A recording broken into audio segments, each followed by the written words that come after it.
madaxweynaha Soomaaliya Xasan Sheekh Maxamuud ayaa goordhow ku dhawaaqay ra'iisul wasaaraha cusub ee Soomaaliya. Xamse Cabdi Barre ayaa loo magacaabay ra'iisul wasaaraha Soomaaliya ee 4 sano ee soo socota la shaqeyn doona madaxweyne Xasan Sheekh Maxamuud. Tan iyo markii la doortay madaxweyne Xasan Sheekh, waxaa aad loo sugayay shaqsiga uu ra'iisul wasaaraha u xulan doono, waxa uuna noqday Xamse Cabdi Barre. Haddaba waa kuma Xamse Cabdi? Xamse Cabdi Barre waxa uu ku dhashay magaalada Kismaayo, gobolka Jubbada Hoose ee Koonfurta Soomaaliya, horaantii 1970kii. Waxbarashadiisa aasaasiga ah, dugsiga hoose, dhexe iyo sare waxa uu ku qaatay gudaha dalka. Jaamacadda heerka koowaad waxa uu ku soo dhigtay waddanka Yemen, halka shahaadada heerka labaad uu ku soo qaatay jaamacad ku taala dalka Malaysia.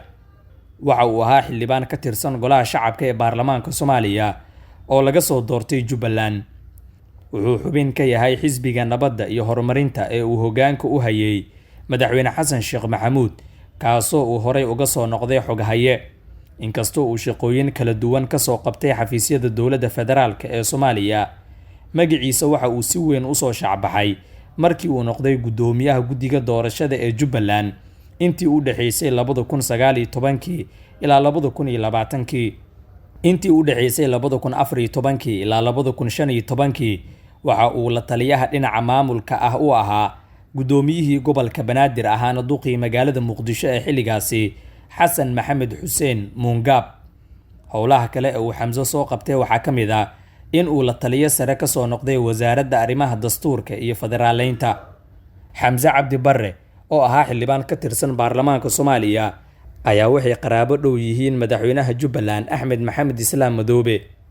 Xog aan helnay ayaa sheegaysa in madaxweynayaasha Jubbaland iyo Puntland ay ka caroodeen xilka uu madaxweyne Xasan Sheekh u magacaabay Xamse Cabdi Barre, waxaana la sheegay in Axmed Madoobe iyo Deni ay wateen shakhsiyaad kale, balse madaxweyne Xasan Sheekh Maxamuud ayaa xushay Xamse Cabdi Barre.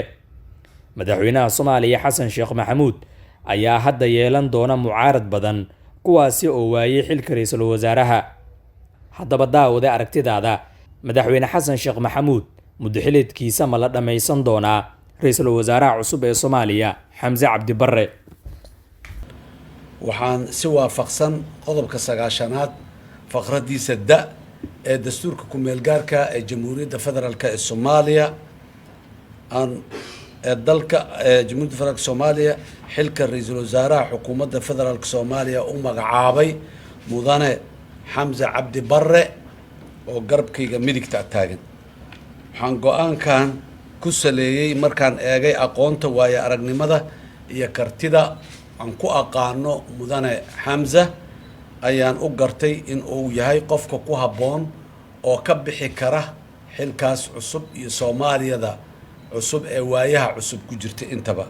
ra'iisul wasaaraha cusub aniga oo dardar gelinayo howlgalkiisa, waxaan ka codsanayaa Golaha Shacabka inay si rasmi ah oo degdeg ah u meel mariyaan magacaabista ra'iisul wasaaraha Jamhuuriyadda Federaalka ee Soomaaliya.